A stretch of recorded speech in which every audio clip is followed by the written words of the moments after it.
हर साल संगतों के साथ देवी के दर्शन करने ज्वालामुखी मंदिर जाने वाले भाई लैना जी के जीवन में ऐसा क्या हुआ कि उन्होंने हमेशा हमेशा के लिए ज्वालामुखी जाना बंद कर दिया?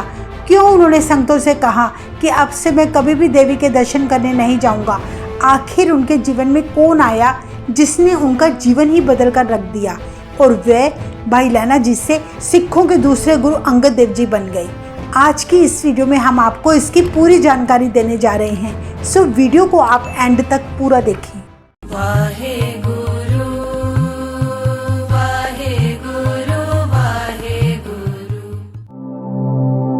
गुरु अंगद देव जी सिख धर्म के दूसरे गुरु हैं। आपका जन्म 31 मार्च सन 1504 को बाबा फेरू जी और माता दया कौर जी के घर मत्ते की सराय तहसील मुकत्सर में हुआ था। मत्ते की सराय को अब नांगे की सराय के नाम से भी जाना जाता है। आपके पिता दुकानदारी किया करते थे और पठान हाकिम के पास मुंशी का काम भी करते थे। सन 1519 में जब काबुल के मुगल शासक बाबर ने हमारे देश में आक्रमण किया तो सराय नांगा को भी नष्ट कर दिया गया। तब गुरु अंगद देव जी के पिता अपने परिवार को लेकर पहले हरी के पत्तन, फिर गांव संघर और फिर खडूर साहिब आकर बस गए। गुरु अंगद देव जी का बचपन का नाम भाई लैना जी था। पिता की वे इकलौती संतान होने के कारण सबके लाडले थे। आप जी के माता पिता बड़े धार्मिक ख्याल के थे। पिता फेरूमल जी ने आप जी की पढ़ाई और शिक्षा का बहुत अच्छा प्रबंध किया। जल्द ही आप फारसी और पंजाबी भाषा के विद्वान बन गए। दयालु होने के कारण आप जी बचपन में ही अपनी वस्तुएं दूसरे बच्चों में बांट दिया करते थे।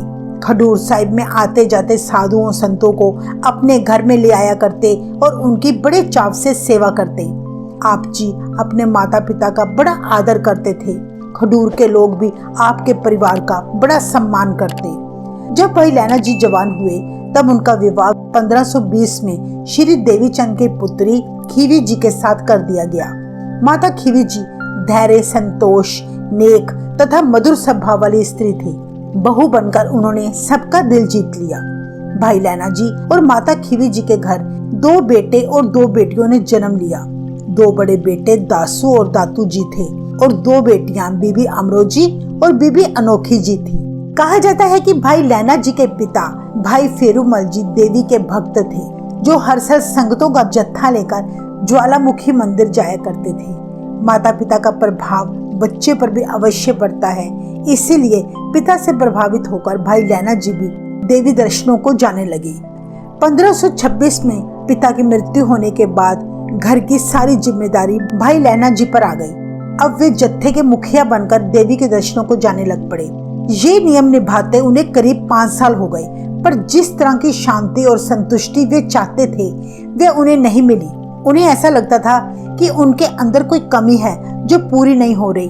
उनका मन किसी सच्चे गुरु की तलाश करने लगा। कहते हैं हर रोज की तरह एक दिन भाई लैना जी सुबह होने पर स्नान करने गांव के तालाब की ओर जा रहे थे। तभी उनके कानों में मीठी बानी की आवाज सुनाई दी। आप उसी आवाज की तरफ चल पड़े। भाई लैना जी ने अपने जीवन में इतनी मधुर बानी पहले कभी नहीं सुनी थी। तालाब के किनारे गुरु नानक देव जी का एक सिख भाई जोध आशा दीवार की ये पौड़ी बड़ी मीठी आवाज में पढ़ रहा था।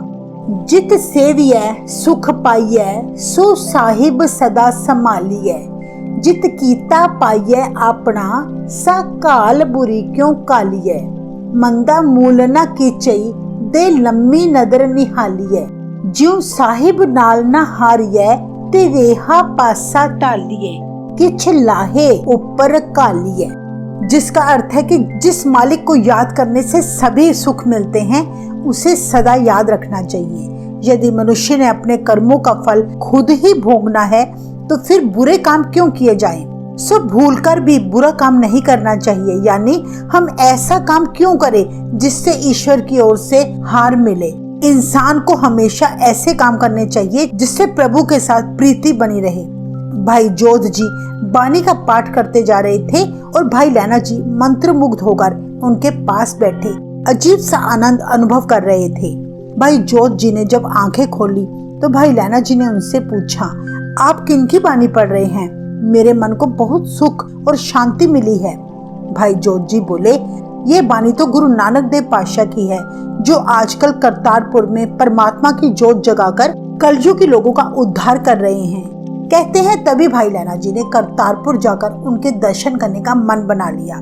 इस बार भाई लैना जी देवी भक्तों का जत्था लेकर देवी दर्शनों के लिए चल पड़े तो वे रास्ते में करतारपुर के पास एक धर्मशाला में रुक गए और सुबह होते ही अपनी घोड़ी पर सवार होकर करतारपुर की ओर निकल पड़े। उन्हें रास्ते में एक बुजुर्ग बाबा जी दिखाई दिए। भाई लैना जी ने उनसे गुरु नानक देव जी के दरबार का रास्ता पूछा। उस बुजुर्ग ने भाई लैना जी से कहा, मैं भी उधर ही जा रहा हूँ, आप घोड़ी पर बैठे बैठे मेरे पीछे पीछे आ जाओ। भाई लैना जी को क्या पता था कि जिनके दर्शनों के लिए वे करतारपुर आए हैं वो खुद उन्हें लेने के लिए आगे आ गए हैं। ये कैसा संजोग था। धर्मशाला के पास पहुंचकर बुजुर्ग बाबा जी ने कहा, ये वही स्थान है जिसका आपने पता पूछा था। इतना कहकर वो चले गए। जितनी देर में भाई लैना जी अपनी घोड़ी खूंटी से बांधकर अंदर आते उतनी ही देर में गुरु नानक देव जी अपने आसन पर विराजमान हो गए। अंदर पहुंचते ही जब भाई लैना जी ने माथा टेका तो वे देखकर हैरान रह गए कि जिस महापुरुष से उन्होंने गुरु नानक देव जी का पता पूछा था ये तो वही रब्बी नूर था जो उन्हें घर तक लेकर आया था। वे तो दीन दुनिया के पातशाह गुरु नानक देव जी थे। भाई लैना जी बार बार अपनी भूल के लिए माफी मांग रहे थे कि वे सारे रास्ते घोड़ी पर बैठे रहे और सतगुरु जी उनके साथ पैदल चलते रहे। गुरु जी ने सच की तलाश में आए उस जिज्ञासु से उसका नाम पूछा। भाई लैना जी बोले, मेरा नाम लहना है। गुरु जी भाई लैना जी की ओर प्रेम पूर्ण दृष्टि से देखकर मुस्कुरा दिए और कहने लगे, आप लहना से भाव लेने वाले हो और हमने तुम्हारा देना है। लेने वाले सदा घोड़ियों पर चढ़कर ही आते हैं। गुरु जी का यह वचन सुनकर भाई लैना जी की आंखों से अश्रुधारा बह निकली। कहते हैं तब गुरु नानक देव जी ने उन्हें उठाया और कसकर अपनी छाती से लगा लिया। प्रेम पूर्ण मिलन से भाई लैना जी को स्वर्गीय सुख का आनंद प्राप्त हुआ।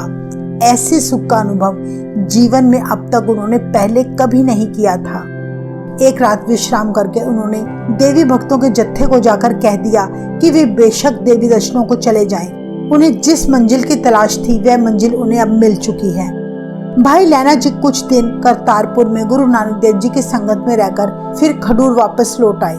वे शीघ्र ही अपने घर बार तथा कारोबार की जिम्मेदारी अपने दोनों बेटों को सौंपकर करतारपुर जाना चाहते थे।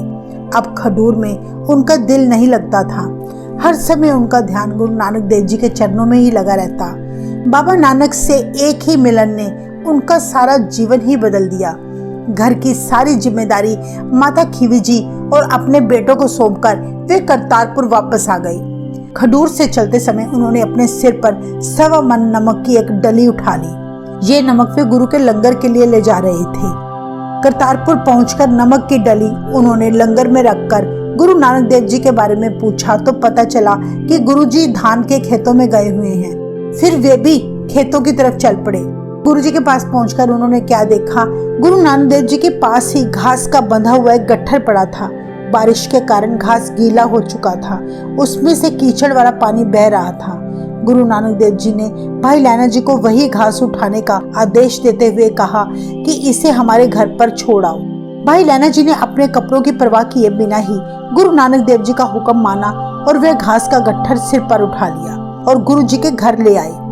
गुरु जी जब घर पहुंचे तो उनकी पत्नी माता सुलखनी जी बोले, आपने इस नौजवान को गीली घास क्यों उठवाई? इसके इतने सुंदर कपड़े सारे कीचड़ से गंदे हो गए हैं।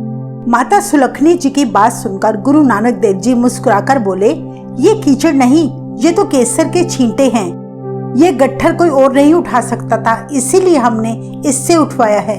ये राजयोग का धनी है, एक दिन देखना इसके सिर पर छत्र झूलेगा।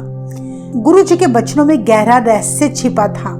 यह संकेत उस बड़ी जिम्मेदारी की ओर था जो गुरु जी आने वाले समय में भाई लैना जी को सौंपना चाहते थे। कहते हैं भाई लैना जी फिर करतारपुर में रहकर गुरु जी और संगत की निष्काम सेवा में जुट गए। आप पहर रहते ही सुबह उठ जाया करते, स्नान करते, फिर बानी पढ़ते, जिस बानी की रचना खुद गुरु नानक देव जी ने की थी। दिन चढ़ते ही संगत में आकर गुरु नानक देव जी के उपदेश और बानी सुनते और उन्हें कंठस्थ करते। बाहर से आई संगत के सुख आराम का भी ध्यान रखा करते। लंगर में जूठे बर्तन मांजने की सेवा किया करते। इस तरह आप धीरे धीरे उन बातों का त्याग कर रहे थे जिसे पंच विकार कहते हैं। सेवा और सिमरन की भावना ने आपके अंदर धैर्य, संतोष, विनम्रता के गुण भर दिए। गुरुजी जो भी हुक्म देते उसे सत वचन कहकर माना करते और आप धीरे धीरे वे सभी गुण ग्रहण करते गए, जिसके लिए गुरु नानक देव जी ने निर्मल पंथ यानी सिख धर्म की स्थापना की थी। थोड़े ही समय में आप जी गुरु नानक देव जी के सबसे प्रिय शिष्य बनते गए। इतिहास में दर्ज है, भाई लैना जी ने अपने जीवन के 7 साल करतारपुर में गुरु जी के पास बिताए थे। वहां रहते हुए भाई लैना जी के जीवन में अनेक घटनाएं घटित हुई। भाई लैना जी के जीवन की कुछ घटनाएं हम आपके साथ साझा करने जा रहे हैं। एक बार की बात है, गुरु नानक देव जी के हाथ से एक कांसे का कटोरा गंदे नाले में गिर गया। नाले का पानी गंदा और बदबूदार था। गुरु जी ने बारी बारी अपने बेटों और शिष्यों को कटोरा निकालने के लिए कहा। कुछ सिख संतों ने कहा कि गंदे नाले से कटोरा निकालने की क्या आवश्यकता है, दिन चढ़ते ही हम आपके लिए नया कटोरा ले आएंगे। जब गुरुजी ने अपने बेटों से कहा तो उनके बेटों ने कहा कि यह काम तो भंगी का है, सुबह उसे बुलाकर कटोरा निकलवा लेंगे। गुरुजी के बार बार कहने पर भी किसी की गंदे नाले में से कटोरा निकालने की हिम्मत ना हुई। पर यही काम जब गुरु नानक देव जी ने भाई लैना जी को कहा तो वे तुरंत उठे और नाले में छलांग लगा दी। उन्होंने गंदे नाले से कटोरा निकाला और मांज धोकर गुरु जी के आगे रख दिया। गुरु असल में कोई काम बिना उद्देश्य के नहीं करता, इसमें भी वो अपने सिख की परख करता है। गुरु नानक देव जी देख रहे थे मेरा कौन सा सिख जाति वर्ण छुआछूत के बंधनों से मुक्त होकर सभी लोगों को एक समान प्यार व आदर दे सकता है। और इस परीक्षा में भाई लैना जी सफल सिद्ध हुए। एक बार फिर से गुरु नानक देव जी ने अपने सिखों की परीक्षा ली। सर्दी की अंधेरी रात थी, हर तरफ सन्नाटा छाया हुआ था। सभी सिख सेवक सोए हुए थे। गुरुजी रात को अचानक उठे और कहने लगे, हमारी चादरें मैली हो गई हैं, इसे अभी जाकर रावी नदी में धोकर लाओ। गुरुजी का सर्दी की आधी रात को ऐसा आदेश सुनकर सभी हैरान थे। किसी ने हिम्मत ना की कि वे इस अंधेरी रात में नदी में से चादर धोकर लाए। तब गुरुजी ने अपने दोनों बेटों बाबा श्रीचंद और बाबा लक्ष्मीदास जी को यह हुक्म दिया तो उन्होंने स्पष्ट कह दिया, पिताजी यह काम धोबी का है, सुबह होने पर धोबी को बुलवाकर हम आपकी चादरें धुलवा देंगे। और सिखों ने भी यह काम करने से टालमटोल करते हुए बोले, हम सुबह धोकर ले आएंगे। पर जब यही आदेश भाई लैना जी को दिया गया तो वे गुरु जी की मैली चादरें लेकर रावी नदी की ओर चल पड़े। भाई लैना जी का स्वभाव था कि उन्होंने कभी भी गुरु नानक देव जी के सामने प्रश्न करने या इनकार करने की गुस्ताखी नहीं की। वे कहा करते थे कि स्वामी का काम आदेश देना है और सेवक का काम आदेश का पालन करना है। ऐसी ही एक और घटना जो भाई लैना जी के जीवन से संबंधित है। एक बार गुरु नानक देव जी संगत कर रहे थे, तब उन्होंने अपने हाथ में पैसा रखकर पुत्रों से पूछा, बताओ मेरे हाथ में क्या है। बाबा श्रीचंद जी और बाबा लक्ष्मीदास जी कहने लगे, बेशक आपने मुट्ठी बंद कर ली है, पर आपके हाथ में पैसा ही है। गुरुजी ने तब संगत से पूछा, संगत ने भी कहा आपके हाथ में पैसा है। फिर उन्होंने भाई लैना जी से पूछा, बताओ मेरे हाथ में क्या है। तो भाई लैना जी बोले, महाराज मेरी सूरत इतनी ऊंची नहीं कि मैं बता सकूं कि गुरु नानक पातशाह के हाथ में क्या है। गुरुजी बोले, ये सब लोग तो कह रहे हैं कि मेरे हाथ में पैसे हैं। भाई लैना जी बोले, इन सबको आपके हाथों में महाराज पैसा नजर आता है। गुरुजी ने पूछा, फिर तुम्हें क्या नजर आता है। भाई लैना जी बोले, मैं ये बताने में असमर्थ हूँ। गुरुजी ने तब उन पर जोर डालकर पूछा। तब भाई लैना जी वैराग में चले गए और बोले, आप जी के हाथ में जप है, तप है, जोग है, संजोग है, संयम है, दान है, स्नान है। प्रभु के घर से जो ठुकराए गए हैं उन्हें भी प्रभु से मिलाने की शक्ति आपके हाथ में है। भाई लैना जी के मुख से ऐसा जवाब सुनकर गुरुजी तब बड़े खुश हुए। उसी समय गुरु नानक देव जी ने फैसला कर लिया कि उनकी गद्दी का असली उत्तराधिकारी भाई लैना जी ही हैं। एक बार गुरु नानक देव जी ने बड़ा डरावना रूप धारण कर लिया। उन्होंने मैले कुचैले कपड़े पहन लिए, हाथ में मोटा सा डंडा पकड़ लिया, अपने कंधे पर थैले लटका लिए जिसमें कांसे, चांदी और सोने के सिक्के भर लिए। वे ऐसा रूप बनाकर रावी नदी की ओर चल पड़े। बहुत सारी सिख संगतें भी गुरु जी के साथ साथ चल दी। वे गुरु नानक देव जी का अजब सा रूप देखकर बड़े हैरान थे कि आज गुरु जी को क्या हो गया है। बहुत से लोग गुरु जी का ये रूप देखकर वापस लौट गए। गुरु जी ने अपने साथ साथ आ रहे शिष्यों से कहा, आप भी लौट जाओ, पर वे गुरु जी के पीछे पीछे चलते रहे। गुरुजी ने तब अपने कंधे से एक थैला उतारकर उसमें से कांसे के सिक्के फेंकने शुरू कर दिए। बहुत सी संगतें उन सिक्कों को उठाने में लग गई और अपनी जेबें भरकर वे घरों को लौट गई। कहते हैं कुछ आगे जाकर गुरुजी ने चांदी के सिक्के फेंके। बहुत से शिष्य उन चांदी के सिक्कों को इकट्ठा करके अपने घरों को लौट गए। इसी तरह फिर गुरुजी ने सोने के सिक्के फेंके। गुरुजी की ओर से फेंकी गई इस संसारिक माया को संभालते हुए बहुत सारी संगतें गुरुजी का साथ छोड़कर चली गई। अब उनके साथ चलने वालों में से थोड़े से शिष्य ही रह गए थे। गुरुजी ने उन्हें भी लौट जाने के लिए कहा। जब वे नहीं लौटे तो गुरुजी ने हाथ में पकड़े हुए मोटे से डंडे से भाई लैना समेत सभी शिष्यों को मारना शुरू कर दिया। गुरुजी का यह डरावना रूप देखकर भाई लैना जी को छोड़कर बाकी सारे शिष्य अपने घरों को लौट गए। भाई लैना जी को अकेले अपने पास खड़े देखकर गुरुजी बोले, सभी चले गए हैं, तुम क्यों नहीं जाते? तब भाई लैना जी हाथ जोड़कर खड़े हो गए और कहने लगे, हे सच्चे पातशाह, उन सभी का कोई ना कोई आसरा होगा, पर दीन दुनिया के मालिक, मेरा तो आपके बिना कोई है ही नहीं, फिर मैं कहाँ जाऊं? इतना सुनकर गुरु नानक देव जी थोड़ा आगे बढ़े तो वहां सफेद चादर के नीचे एक मुर्दा पड़ा था। वास्तव में यह भी गुरु नानक देव जी द्वारा रचा हुआ एक कोतक था। वे भाई लैना जी से बोले, यदि तुमने मेरे साथ रहना है तो फिर इस मुर्दे को खाओ। भाई लैना जी तब उस मुर्दे के चारों तरफ चक्कर लगाने लगे। यह देखकर गुरुजी ने कहा, क्या सोचते हो भाई, खाना शुरू करो। भाई लैना जी ने बिना किसी हिचकिचाहट के गुरुजी से पूछा, महाराज, मैं इस मुर्दे को सिर से खाऊं या पैरों की तरफ से? गुरुजी बोले, पैरों की तरफ से खाओ। कहते हैं जैसे ही भाई लैना जी ने मुर्दे से सफेद चादर हटाई तो वहां कड़ा प्रसाद की देग पड़ी थी। गुरुजी ने आगे बढ़कर भाई लैना जी को अपने गले से लगा लिया और कहा, भाई लैना, आज से तू मेरा अंग हुआ। गुरुजी ने भाई लैना जी की 21 बार परीक्षा ली थी, जिसमें भाई लैना जी हर बार सफल रहे। गुरु नानक देव जी ने देख लिया था कि भाई लैना जी केवल सेवा सिमरन संतोष में ही खरे नहीं उतरे, बल्कि उन्हें सांसारिक माया का भी कोई लालच नहीं था। वे धन दौलत के मोह जाल से ऊपर उठ चुके थे। कहते हैं एक दिन गुरु नानक देव जी ने अपना अंतिम समय आता देख सन 1539 में भाई लैना जी को अपने आसन पर बिठाकर उनके आगे अपना शीश झुका दिया और इस सारे संतों को कहा कि आज से आप सब भाई लैना जी को मेरा ही रूप समझो। इनके हृदय में अब मैं ही निवास करता हूँ, ये मेरा ही अंग है। और गुरुजी ने भाई लैना जी का नाम तब से गुरु अंगद देव जी रख दिया। गुरु गद्दी देते समय गुरु नानक देव जी ने अपनी पोथी भी गुरु अंगद देव जी को सौंप दी, जिसमें गुरु नानक देव जी ने बानी की रचना की थी। गुरु गद्दी के समय गुरु अंगद देव जी की आयु मात्र 35 साल थी। गुरु नानक देव जी ने तब उन्हें हुक्म दिया कि अब आप खडूर साहिब रहकर सिक्खी का प्रचार करो। गुरु अंगद देव जी उनके हुक्म की पालना करते हुए 13 साल तक खडूर साहिब रहे, जहां रहकर उन्होंने सिक्खी धर्म का विस्तार किया और इस धर्म को और मजबूत किया।